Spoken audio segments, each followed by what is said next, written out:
Hey, what's up guys? So here we go. This is the start of a new video. So this is a real nice Dyna. This is a 107 cubic inch stage 4, I believe, from Fuel Moto. SNS heads, SNS cylinders, adjustable push rods, Woods cam, Thunder header exhaust, HPI 55 throttle body, and 58 millimeter manifold. So we have just ordered a bunch of nice stuff from SNS. We're waiting for all those parts to come in, and we're going to end up doing a 124 motor build 4 5/8 stroke flywheels. But what I wanted to do right now was do some base runs to see the befores and afters and see how much gain we ended up with. So our first base run was 113, 119, then the second base run was 115, 122. Did very well. Our air fuel ratio is not too bad, actually. A little lean right there, but overall it ran pretty well. There's a graph, looks good. So anyway guys, let me start taking this baby apart and then we can go from there. So here are all the parts that we have received so far for Vaughn's 124. So this is gonna be a 124 cubic inch. We're using some SNS flywheels and rod assembly. These rods are square compared to your factory ones that are tapered. So the square ones like these, the straight ones actually, it keeps the wrist pin stabled, especially at higher RPMs. These are the cylinders from SNS, the pistons from SNS. We're going to have a rear chain conversion, our fueling injectors, our PBI sprocket, Screaming Eagle compensator kit that we ordered. And the reason why we're going that way is I like that system compared to this older system that comes on the Dynas. Of course, all our gaskets and stuff, our bearings that we're going to change for our crankcase, some SNS lifters. This bike already has some SNS oil pump and cam plate that came with it because it previously had, well, you know, the Fuel Moto kit. So right now what we're going to do is get ready, take the cases apart, take all the cylinder studs off, get ready to bore the case, sandblast everything, and we're going to powder coat the case wrinkle black so we can do match the cylinders and the heads as well. So let me get started on all this. Meanwhile, we're still waiting for parts to show up, and we'll keep going from there. All right, so we just finished doing the powder coat on these cases and inner primary. So originally these cases and inner primary was a blonde, kind of light gray color like this. So Vaughn had thought we could spray paint them with that wrinkle black. So we thought we would go, and since we were going through all the work to wash, degrease and everything, tape up, we would powder coat it instead. So we ended up using the same wrinkle black that SNS uses on their cylinders, heads and cases. I believe it came out really nice. Really nice. So the next step we're going to do is chase all the threads, assemble the cases, set them up on the milling machine so we can cut for the big bore. And then after that, get everything cleaned up so we can go ahead and change the crankcase bearings. All right, so that was the final cut. So what I wanted to show you was from here, see if I can zoom in here, from here to here is where the cylinder spigot's gonna go into. And then from here below is just giving us enough clearance so when the piston happens to come out of the spigot, out of the cylinder, to make sure we have enough clearance that the piston doesn't come and touch or rock down and hit anything. So, but overall came out pretty nice. The edges are really nice all the way across. So I'm gonna get set up to start doing the other cylinder spigot hole. Just finished machining that flat spot here. So on the SNS 124 kits, they send you a bolt. You have to machine it all the way through, machine that flat spot, so the seal can seal in there really nice so it doesn't leak. So pretty much done with these cases here. So what we're going to do now is take them apart, install the studs, put the flywheels in there, check the clearance, and then after that we'll start going to the next step. Alright, so we have the cylinders, pistons, flywheels on the case. So basically what we're doing now is we're just checking clearance. You can see right here where the cylinder is really nice against the case. Here's where it stops. We still need the gasket though, you know, give us a little bit more clearance, but you can see where the cylinder's straight against that. You can see the piston. We have clearance here.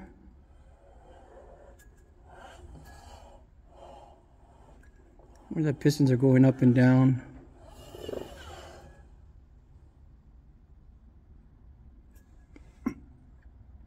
So everything came out pretty nice. Next thing we're going to do is go ahead and take it apart.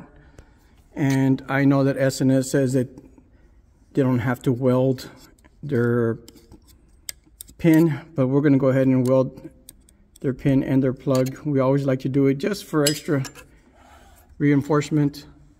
So the next thing is we take that apart, weld that, and then we'll start putting the new bearings on the crankcase.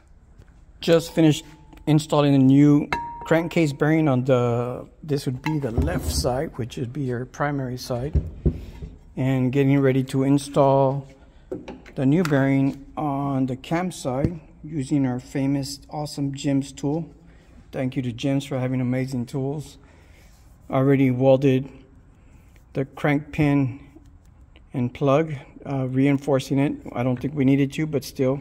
And then next thing after that would be to clean our cylinder studs really nice, get everything wiped down, red Loctite, install those, and seal our cases. So let me get started, finish that bearing, we can go from there. Alright, so these are Vaughn's SNS heads. They came on the stage 4 from Fuelmoto. So I wanted to show you guys a couple of things. One is they are CNC ported, but you can see the black spots right there. All that is where the cutter did not touch. And then you can see this area right here that's it's bad casting. You can see this right here. So the cutter didn't even touch none of this.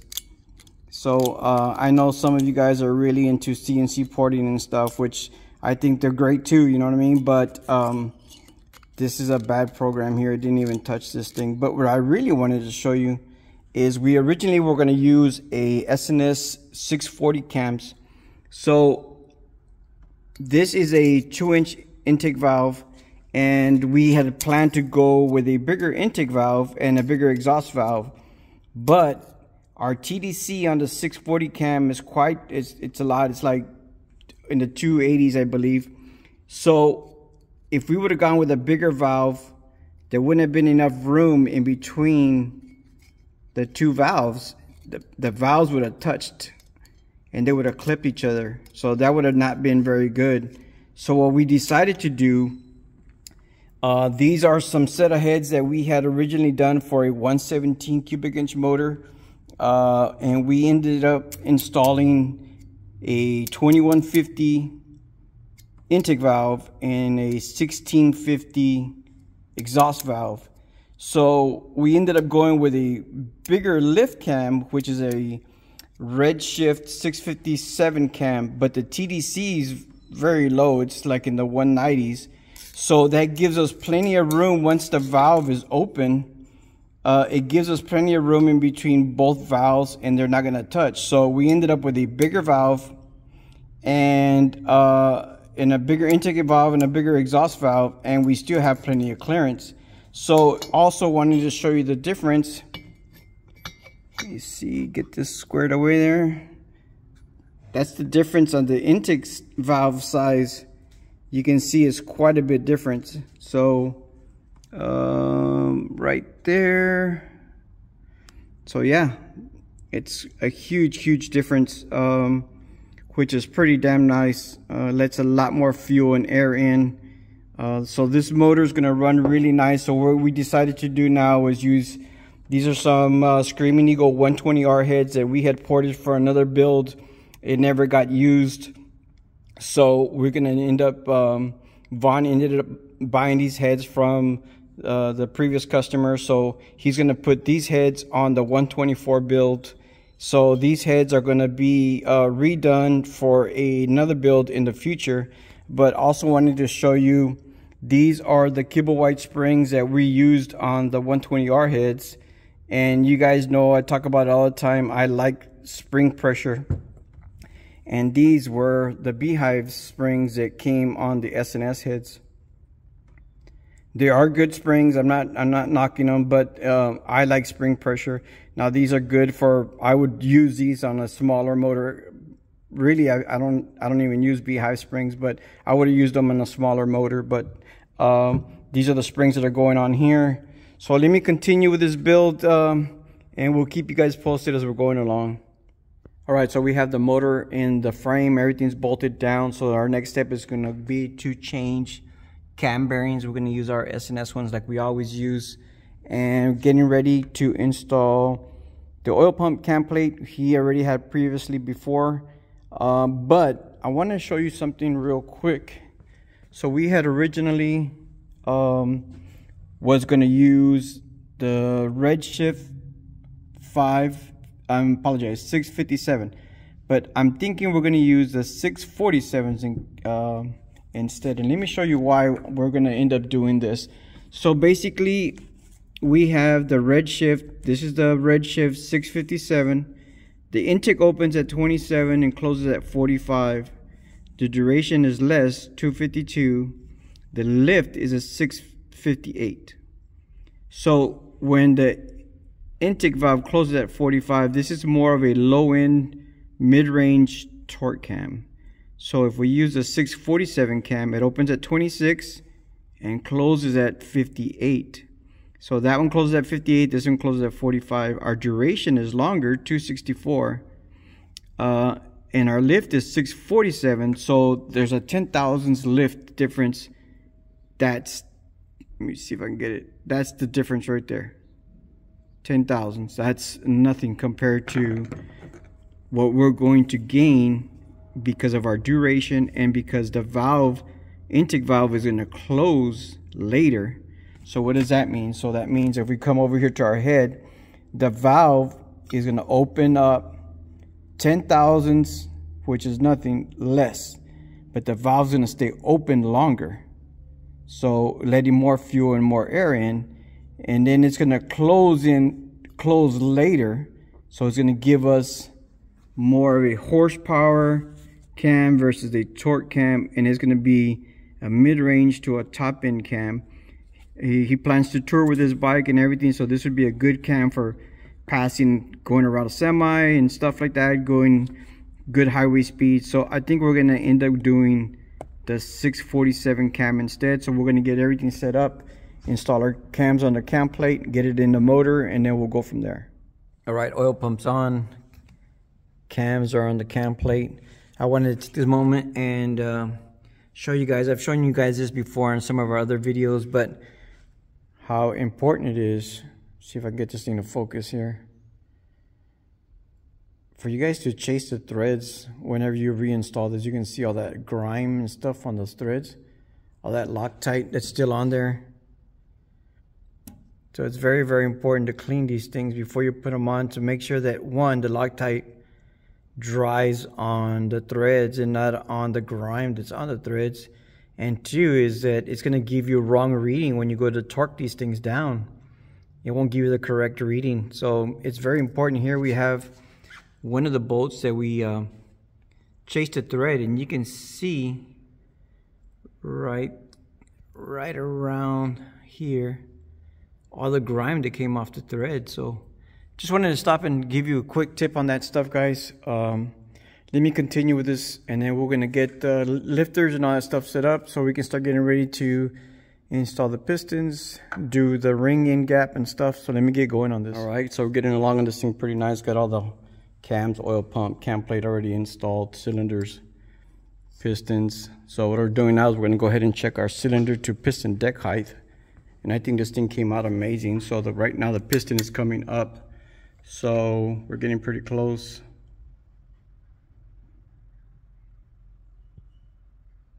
So right there it wants to start coming back. So right around 4.5, let's just call it 5 thousandths cylinder to piston deck height, which is amazing. It's perfect. I always like to do between 1 to 5, and this is really good. Of course, the closer it is, the better. But what I'm going to do now is remove all this stuff, install my lifters, and start installing the heads so we can start checking valve to piston clearance. So let me get all that set up and we can go from there. All right, so we have the head mocked up right now. We just finished adjusting our SNS push rods. We have our SNS lifters installed. We just spun the motor over so we can try to see if the piston and the valve has enough clearance. So I'm going to do right now is disassemble the head so we can check our clay. Okay, just finished milling this side of the rocker box, so you can see right there where it's been machined. You can see the difference right there, the thickness, how much we removed off compared to this side, right around there. So I'm going to go ahead and get set up to do this other side here, get everything washed and clean, and then go and try it on the head, make sure everything has enough clearance so we continue assembling the head. All right guys, the rear head is already assembled and done. So the next step is to install our throttle body and manifold, but we're working on the manifold. So we're going to take a pause from this and we're going to jump over to our primary side and get ready to install everything on the primary side. So this is the older rotor, and since we're going with the Screaming Eagle conversion kit, it comes with a new rotor.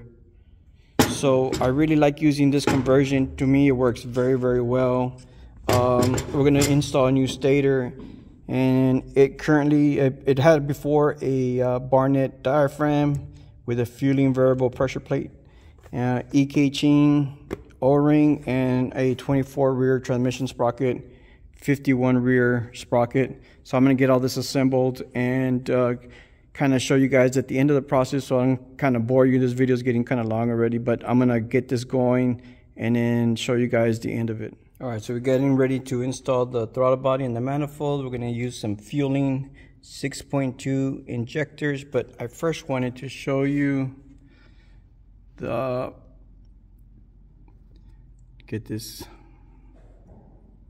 throttle body, and where the throttle body and the heads meet came out really nice. So the next step is to install throttle body, get everything connected, and then we will install the gas tank. So let me get set up. All right, I got carried away here, but we got most of it already done. So all throttle body, air cleaner, everything's done. So what we're gonna do next is dump the oils in there, turn it around, turn the motor over to kind of pump some oil through the oil pump. All this is done. Put our spark plugs on, put some fresh gas, and then we'll get it cranked up to see how it goes. All right, so we're going to take this opportunity to change our rocker arms and install some SNS roller rockers and some SNS rocker arm shafts. Since we took them apart and we checked them, we noticed that the shafts were kind of worn out on both sides and they were wearing uneven, and the bushing itself was wearing uneven also. You can see where it's wearing on that side but not this side here. Same thing there. So it's wearing there at the bottom but not on the top. So we just thought, now that we have it apart, let's go ahead and change the rocker arms and install some nice SNS roller rocker arms. All right guys, so we decided to go with some SNS roller rockers, and because of that, it has a higher lift on this rocker arm right here. So it was touching the top of the rocker boxes. So what we did is we stuck it on one of the jigs that we have, and we machined the rocker box ribs, give us more clearance. But another thing I wanted to show you guys is that little spacer right there, we call it a rocker box spacer. This is a part that we sell. So if you guys are looking at this video and you guys are having issues with your rocker arms hitting, feel free to give us a call. But this is a bit aluminum spacer that we machine and manufacture, and then we're gonna go ahead and put it on just like the way the front cylinder rocker box has right there. So let me go ahead and put this back on and we can go ahead and try to start the motor.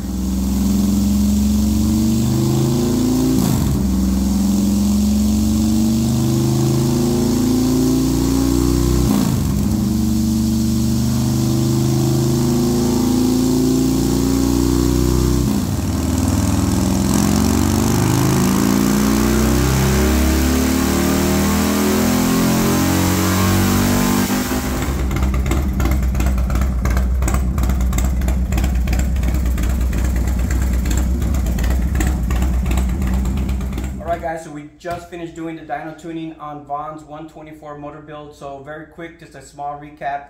This is a 124 SNS flywheels 4 5/8 stroke, and we poured and polished the heads.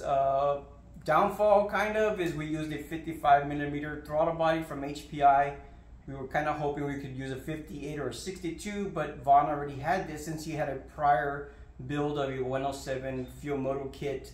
So what I want to show you right now is going to be the graph, and what we're going to do is we ended up getting two different sets of numbers. We tuned it with a thunder header and it did very well, but we thought we could get more out of it, so we put some Bassani Road Rage 3 exhaust, and I want to show you guys right now the graphs, the before and after.